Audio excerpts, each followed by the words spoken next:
Estilo Harry Potter, onde a varinha escolhe o bruxo, aqui em House of the Dragon vimos o dragão escolher seu montador. Mas se só pessoas que têm sangue Targaryen conseguem montar dragões, como que o Adam, bastardo do Corlys, conseguiu domar o Fumaresia? Seria isso um erro de roteiro? A semeadura está apenas começando e depois de dar um beijão na Lady Mysaria, a Rhaenyra foi voando em Syrax atrás desse novo montador de dragão. E aqui nesse vídeo nós vamos comentar o episódio 6 de House of the Dragon em detalhes. Fala galera, aqui é o Matheus Mendes, sejam muito bem-vindos a mais um vídeo aqui do canal. Mais um vídeo pra gente falar de House of the Dragon, porque vocês já sabem que toda semana aqui no canal, assim que acaba o episódio lá na HBO, tem no canal Matheus Mendes a análise do episódio da semana. E ao longo da semana eu vou postando mais vídeos também de Casa do Dragão, ajudando a aprofundar os conhecimentos desse universo esse que eu sou grande fã. Então se você também é fã, eu te convido a se inscrever agora no canal se você não está inscrito e ativar o sino de notificação também para saber toda vez que eu postar um vídeo novo. Enquanto o Aegon se recupera na Fortaleza Vermelha e Rhaenyra envia corvos de Pedra do Dragão, os vassalos de ambos os lados dessa guerra Targaryen continuam lutando. Vimos que a Casa Lannister convocou seus vassalos para apoiar o rei Aegon, e nesse episódio vimos que o Jason Lannister saiu de Rochedo Casterly com 1000 cavaleiros, mais de 7000 arqueiros e mais de 7000 soldados, ou seja, um exército de mais de 15.000 pessoas partiu de Rochedo Casterly rumo ao Dente Dourado, que é a sede da Casa Lefford, que fica ali também nas terras ocidentais. Os Lannister são os guardiões do Oeste, e todas as casas ali das terras ocidentais são casas vassalas à Casa Lannister. Então a gente viu aqui que a estratégia é utilizar o poder do Oeste, das terras ocidentais, para reprimir o avanço do Daemon Targaryen lá nas terras fluviais. Mas vimos que os Lannister não jogam para perder, e eles querem uma garantia de que conseguirão enfrentar e vencer Daemon com o seu dragão Caraxes. Por isso que eles pediram que o Aemond acompanhe a marcha deles junto com o seu dragão Veiga. E isso acontece em Game of Thrones também, A gente descobre que na rebelião do Robert, que só vai acontecer 200 anos depois dos acontecimentos aqui de House of the Dragon, os Lannister só se aliaram aos Baratheon quando já estava claro que a Casa Targaryen ia cair. Quando eles viram que não tinha como mais o Rei Louco vencer essa guerra, eles foram lá e apoiaram os rebeldes. E a gente nem pode julgar tanto os Lannisters assim, porque é como a Cersei disse, quando você joga o Jogo dos Tronos, ou você vence ou você morre. E os Lannisters souberam escolher muito bem quais as casas que eles se aliariam. É dessa forma que eles permanecem sendo a casa mais rica e a casa mais poderosa de Westeros, depois dos Targaryen, é claro. Mas tem batalhas acontecendo na Campina também. O grande Mace O'Ryle contou para Alicent que a Casa Beesbury levantou os seus estandartes contra os Hightower e estão em guerra aberta contra essa casa. Isso é muito significativo, porque a Casa Beesbury é uma casa menor ali da Campina e é uma casa vassala da Casa Hightower. O Lord Beesbury era o mestre da moeda do rei Viserys, e ele foi assassinado pelo Criston Cole lá na temporada passada, naquela reunião de Pequeno Conselho. A gente está vendo agora, aqui nesse episódio, as consequências disso. A Casa Beesbury não aceitou assim a morte do seu Lorde e levantou armas contra os seus suzeranos. Os nobres estão lutando e os pobres estão passando fome. O bloqueio na goela que a frota Velaryon fez ali, impedindo o comércio marítimo com o Porto Real, está afetando pra caramba a vida da população comum. Não tem comida pra ninguém, e é claro que a Lady Mysaria soube muito bem direcionar a raiva desse povo. No episódio passado, a Mysaria enviou a Elinda até Porto Real, até a casa da Diana ali, e nesse episódio a gente descobriu qual foi a finalidade disso, espalhar para a população comum de Porto Real que os nobres da Fortaleza Vermelha estão se empanturrando de comida, estão fazendo banquetes luxuosos, enquanto a população comum morre de doenças e de inanição. Lady Mysaria tem grande influência ali em Porto Real, não podemos nos esquecer que a própria Lady Mysaria foi uma prostituta, então não é pra gente ficar assustado vendo aquela cortesã que o Aemond tanto gosta, aliada à Lady Mysaria e ajudando a espalhar essa informação, A cortesã favorita do Aemond é quem está virando a população de Porto Real contra os verdes. E tá funcionando, Rhaenyra mandou comida pra eles, a galera tava passando fome pra caramba, então rapidinho eles esqueceram da Rhaenyra, a assassina de parentes, Rhaenyra, a cruel que mandou matar o jovem príncipe Jaehaerys. É muito fácil manipular a população comum de Porto Real. A Marjorie mostrou isso pra gente lá em Game of Thrones, mas lá em Game of Thrones também a gente aprendeu que um povo revoltado e unido consegue sim atingir os nobres, e aqui em House of the Dragon nós vimos um exemplo disso lá naquela cena da Alicent com a Helena. A Helena, que já não gosta muito de pobre, ela ficou literalmente apavorada quando viu tanto pobre correndo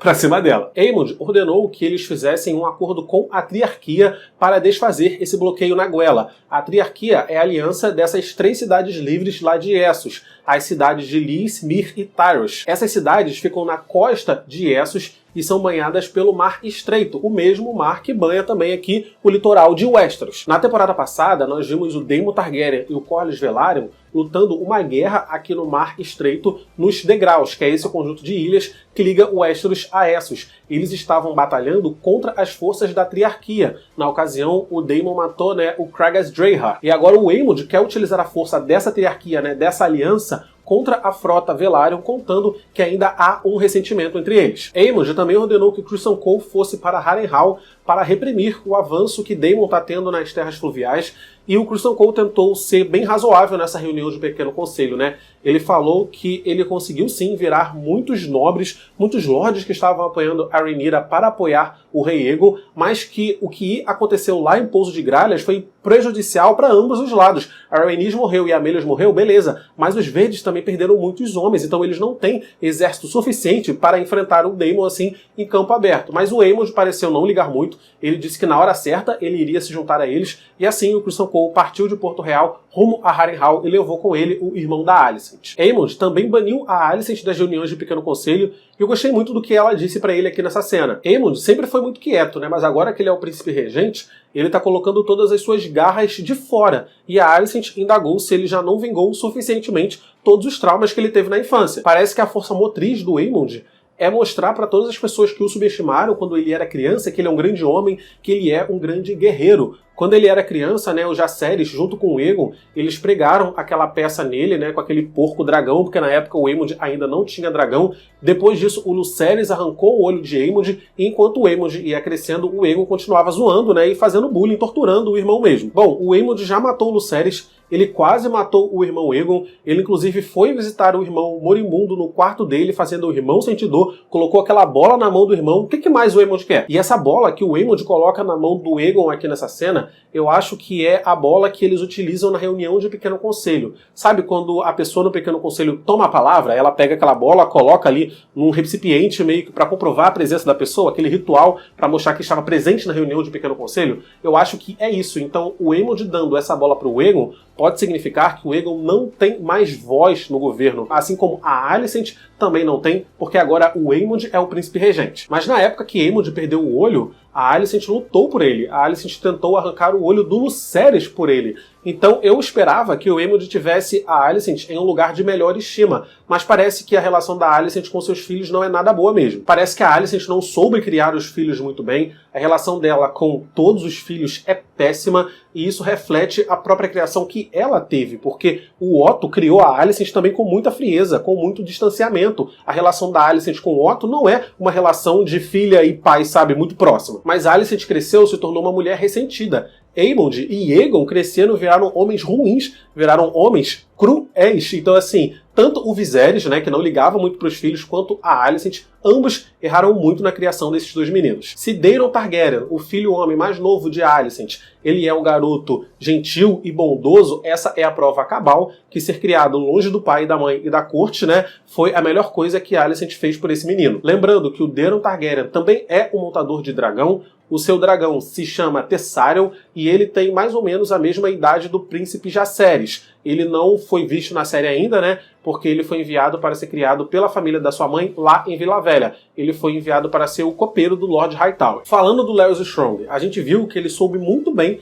cavar pelo seu lugar de importância na corte, Larys, que nasceu com o pé torto, ele sempre foi visto, assim, como um pária, como um nada por todos os lords, porque ele não podia lutar como irmão, ele não era forte como irmão, mas pouco a pouco ele foi crescendo e agora a gente está vendo que ele conseguiu o seu lugar no pequeno conselho, De torturador real, ele passou a aconselhar o Rei dos Sete Reinos diretamente. Lewis Strong hoje é um dos homens mais poderosos de Westeros. Ele conseguiu cavar a sua presença para dentro dos aposentos da rainha, ele sabe jogar muito bem com as peças que o mundo deu a ele, e nesse episódio vimos ele tentando fazer isso mais uma vez. Quando Viserys era rei, o Lewis Strong deu um jeito de se aproximar muito da Alicent, porque para todos os defeitos era a Alicent que governava no nome do Viserys. Quando o Aegon virou rei, Lewis Strong tentou se aproximar do Aegon também, envenenando o Aegon contra o avô, almejando a posição de mão do rei. De fato, o Otto Hightower ele foi enviado de volta para sua casa, mas o Lewis Strong não conseguiu a posição que ele tanto almejava. E agora, com o Aemond rei, mais uma vez ele tentou. Só que com o Aemond ele não conseguiu nada, porque o Aemond, mesmo sem ter um olho, ele consegue enxergar bajuladores de longe. Vendo que não ia conseguir nada com o Aemond, ele voltou para bajular o Aegon novamente. Lewis Strong é uma pessoa que não deve ser subestimada. Devemos prestar bastante atenção nele, que ele deve ter aí mais importância ainda nos próximos episódios. Daemon está sendo atormentado pelas visões que ele anda tendo em Harrenhal e nós também, né? O Daemon está sendo torturado lá e a gente está sendo torturado cá, tendo que assistir ele ser torturado, mas parece que essas visões chegaram ao fim aqui nesse episódio. As visões que o Daemon teve até agora mostraram pessoas que o Daemon sente culpa ou que o Daemon tem algum ressentimento, como a gente viu a jovem Rhaenyra e a sua antiga esposa Alenna Velaryon. Mas a pessoa que o Daemon mais tem ressentimento também é a pessoa que o Daemon mais amou em vida, o seu irmão, o Viserys. O momento que mudou para sempre a vida do Daemon foi no dia que a esposa, né, do Viserys, a Aemma Targaryen, morreu, o filho do Viserys morreu também, e ao invés de estar lá do lado do irmão, consolando o irmão e vivendo esse luto com o irmão, o Daemon estava bebendo em bordéis com bajuladores e fazendo piadas de herdeiro por um dia. Foi esse momento que mudou toda a vida dele. O Viserys, com raiva do irmão, ele fez toda aquela cerimônia para reconhecer Rhaenyra como herdeira, porque ele não queria de jeito nenhum que o Daemon fosse o seu herdeiro. Se o Daemon não tivesse feito isso, provavelmente o Viserys nunca teria feito aquela cerimônia para reconhecer Rhaenyra como herdeira. O Aegon II seria o herdeiro óbvio do rei Viserys e não haveria Dança dos Dragões. Mas parece que o Daemon finalmente superou esses traumas do passado. No último sonho que ele teve, ele estava fazendo o que ele devia ter feito anos e anos atrás. Ele estava do lado do irmão, ele estava no velório da Aemma, ele estava consolando o Viserys. Quando ele acordou, ele chorou bastante. E eu acho que essas lágrimas refletem que ele finalmente está em paz com a memória do irmão. Ele superou seus traumas e eu acho que agora ele vai conseguir lutar nessa guerra pela Rhaenyra e não por si próprio, sabe? Eu sinceramente acredito que as visões acabaram e acabaram no momento certo, né? Porque a Alice Rivers aparentemente envenenou o Lord Tully e agora o jovem Oscar Tully é o grande suzerano das terras fluviais. E se ele convocar os seus vassalos para levantar os seus estandartes a favor da rainha Rhaenyra, o Daemon finalmente vai ter o exército que ele veio buscar. Mas já passamos da metade do vídeo, então eu gostaria muito de pedir para você deixar o seu like aí embaixo, porque eu quando peço só no final, muita gente esquece, então para garantir, deixa o like, por favor. Rhaenyra está procurando entre as famílias nobres que a apoiam se há pessoas que têm o sangue Targaryen, né? Porque ela quer selecionar essas pessoas para dar a essas pessoas chance de reivindicar os dragões sem montadores ali de Pedra do Dragão. O Sr. Steffon Darkling,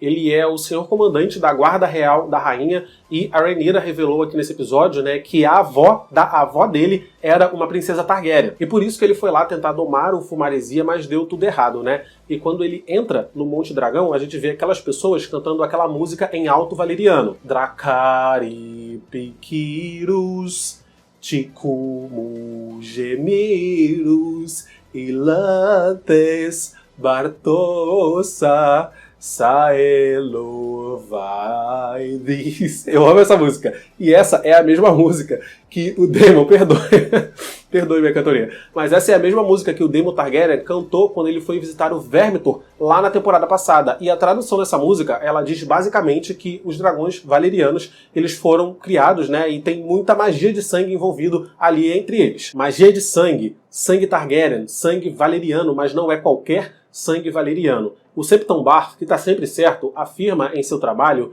que os magos de sangue de Valíria utilizaram de serpes para criar dragões, e que dragões não são seres naturais. Eles foram criados com magia de sangue, E aqui nesse canal tem um vídeo onde eu explico detalhadamente a origem dos dragões valerianos. Eu vou deixar esse vídeo linkado aqui na descrição para vocês conferirem. Enfim, a música, né, que essas pessoas estão cantando é uma música valeriana que parece que acalma esses dragões, né? O Daemon cantou pro Vermithor e o Vermithor não matou ele. E aqui eles cantaram e o Fumaresia, né, ele ficou muito tempo ali e não fez nada contra ele. Só fez quando, de fato, o Ser von Darkling tentou se aproximar demais. Mas quem são essas pessoas cantando essa música, Matheus? Então, essas pessoas são os Guardiões do Dragão. Essa ordem de Guardiões do Dragão foi criado pelo velho rei Jaehaerys. Depois que a jovem princesa Aerion, ela reivindicou Balerion, ela saiu voando com Balerion, ficou um ano sumida, e quando ela voltou, ela teve um destino pior do que a morte, né? Ela estava viva ainda quando voltou, mas morreu logo após, e o próprio Balerion estava extremamente machucado, com um rasgo enorme no seu corpo e sangue pingando pra caramba das feridas. O velho rei Jaehaerys, então, criou essa ordem que consistia em 77 guerreiros. É mais ou menos uma guarda real, só que uma guarda real dos dragões. Essa ordem deveria ficar fiscalizando os dragões ali e não deixar nenhuma pessoa não autorizada a se aproximar deles. A série adaptou essa ordem um pouco diferente, porque aqui eles são muito mais eruditos, parece, do que guerreiros, né? Embora o Daemon tenha comentado na temporada passada que os Guardiões de Dragão são ótimos guerreiros. Então, assim, a história tá condizente. Eu imagino que devam morrer muitos guerreiros dessa ordem, né? Até porque quando o Fumaresia tacou fogo neles, um Guardião de Dragão imediatamente sacou uma faca, né, ali das suas vestes e cortou o próprio pescoço para se poupar do sofrimento. Imagino que isso deve acontecer com certa frequência, então a profissão de Guardião de Dragão, né, é uma profissão que tem uma rotatividade aí razoavelmente alta. E as pessoas na internet estão comentando, né, que o ator que fez Drogon lá em Game of Thrones voltou para fazer o Fumaresia aqui em House of the Dragon, porque de fato os dragões se parecem. E os Guardiões de Dragão precisam saber Alto Valeriano, né, porque é esse o idioma que os dragões entendem. Mas antes de se aproximar do Fumaresia, o Sr. Ster von Darkling, ele pede para que o guerreiro os proteja, né? E nessa fala, ele está fazendo referência à sua religião, a fé dos Sete. A fé cultua os Sete, né? Que é essa única divindade, e ela aparece com 7 faces, onde cada uma das faces representa uma virtude diferente desse deus. Nós já falamos sobre isso. E o guerreiro, assim como o estranho, é apenas uma dessas faces. E é a face dos 7 buscada para proteção em batalha. Ou quando falta coragem em uma pessoa, a pessoa ora para o guerreiro lhe dar coragem. Ou quando, por exemplo, vai haver um julgamento por combate, o Septão ora para que o guerreiro empreste o seu braço para a pessoa que vai lá desempenhar a luta. Inclusive a Alicent aqui nesse episódio disse que iria orar para o guerreiro trazer o seu irmão de volta em segurança quando ele partiu com o Criston Cole rumo a Harrenhal. Fumaresia não aceitou ser domado pelo Sr. Ster von Darkling e ele saiu voando, né, até Derivamarca para encontrar o seu próprio montador. E aí, né, tem gente que vai comentar, ah não, mas isso é furo de roteiro, porque não tem como um dragão se conectar com outra pessoa, sendo que o Laenor ainda está vivo.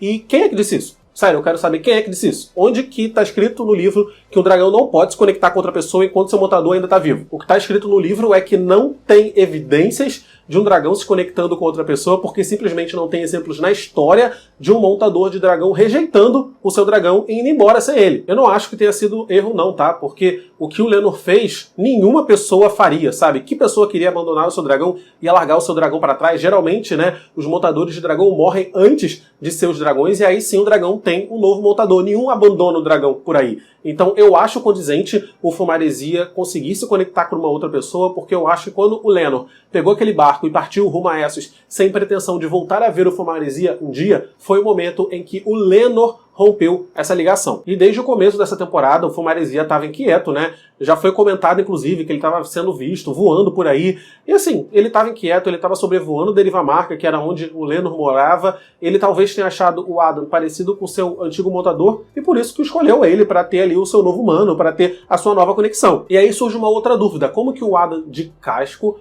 bastardo do Corlys, conseguiu montar um dragão se ele, teoricamente, não tem sangue Targaryen? Porque sim, galera, nesse momento da série, só pessoas que possuem sangue Targaryen conseguem montar dragões. Nós já falamos sobre isso algumas vezes, mas vou repetir. Na Valíria, né, na antiga Valíria, tinham muitas famílias, mas não eram todas as famílias valerianas que montavam dragões. Esse privilégio era de apenas 40 famílias, e a casa Velaryon não era uma dessas famílias. E as famílias montadoras de dragão casavam irmão com irmã para manter o sangue do dragão puro. A música que o Daemon cantou para o Vermithor, né, e que os Guardiões de Dragão cantaram aqui para o Fumaresia, fala bastante de magia de sangue. Sangue, o elemento sangue, é muito importante. A família Velaryon e a família Celtigar, que são famílias valerianas, lá em Valyria não montavam dragões. Os Velaryon passaram a montar dragões depois que os Targaryens vieram para Westeros, porque os Targaryens e os Velaryon começaram a misturar sangue entre eles ali. Então todo mundo que monta dragão aqui no tempo atual da série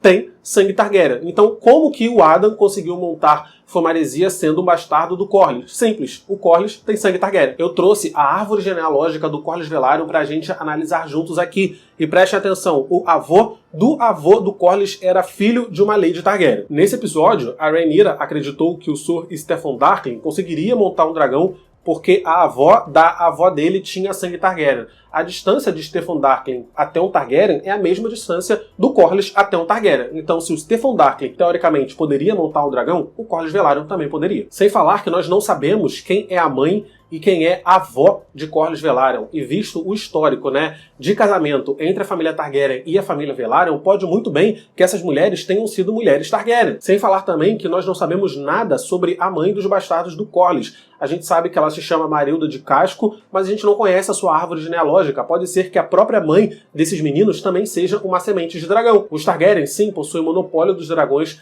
então não é qualquer pessoa que ganha ali um ovo de dragão para tentar a sorte. E Corlys Velaryon, sendo um lorde da Casa Velaryon, ele precisava provar o seu valor no mar. Porque o mar é domínio da Casa Velaryon, enquanto o céu é o domínio da Casa Targaryen. Sempre foi assim entre essas casas. Mas enfim, inicialmente a Rhaenyra procurou entre as casas nobres pessoas que tinham sangue Targaryen para montar os dragões, mas no final quem acabou montando um dragão foi um bastardo, o que pode indicar a ela que ela devia também prestar atenção nos bastardos, e Rhaenyra saiu voando de pedra do dragão junto com Syrax para encontrar quem é esse novo montador de dragão, porque nesse momento a Rhaenyra acredita que seja alguém que está do lado dos verdes. Rhaenyra cansou de ficar ali em Pedra do Dragão só esperando, e que bom que ela se cansou, Porque a gente já tá no episódio 6 da temporada e ela tá 6 episódios sendo uma mosca morta. A Rhaenyra não fez absolutamente nada. Mano, a temporada passada terminou com aquele close no rosto da Rhaenyra quando ela descobriu da morte do seu filho Lucerys. Ela tava com raiva no olhar. A gente achou que essa temporada ela ia começar já querendo tacar fogo nos verdes, já soltando Dracarys em todo mundo, querendo vingar a morte do seu filho. E a Rhaenyra que a gente recebeu nessa segunda temporada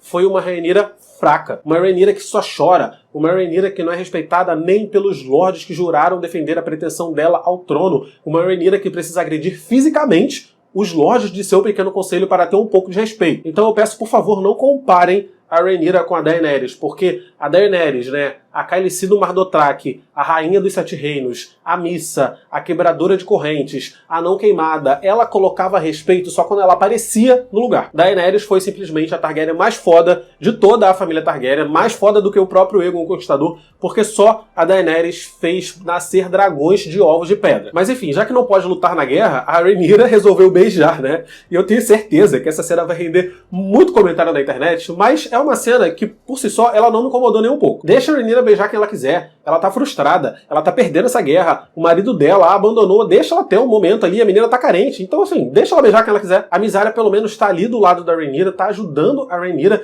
e a gente já percebeu que ela é uma força indispensável para o lado dos negros. A Mysaria conseguiu virar a população de Porto Real contra os verdes. A Mysaria ajudou o Daemon, e foi por conta dela que o Daemon conseguiu fazer com que o príncipe Jaehaerys fosse morto. Então, assim, a Mysaria tá do lado da Rhaenyra é uma coisa muito importante. Ter a Mysaria como aliada é essencial. Mas eu sei que vai ter muito comentário na internet, essa cena vai render pra caramba, muita gente vai falar que não gostou, as pessoas vão vir com diversos motivos pra explicar o motivo delas não terem gostado dessa cena, e eu desconfio que as pessoas que não gostarem dessa cena aqui serão as mesmas pessoas que também não gostaram do francês tendo beijado um rapaz lá em The Boys. Aquelas pessoas também tinham dezenas de motivos diferentes, mas enfim, eu só acho engraçado como esses padrões se repetem. Mas e aí, o que você achou desse 6º episódio de House of the Dragon? Coloca aqui nos comentários, por favor, que eu gosto pra caramba de ler o comentário de vocês. Vou ficando por aqui nesse vídeo, deixa o like, por favor, porque o like me ajuda pra caramba. Clica nos vídeos que estão aparecendo aqui do lado pra assistir meus vídeos anteriores. É isso, tchau e até o próximo vídeo.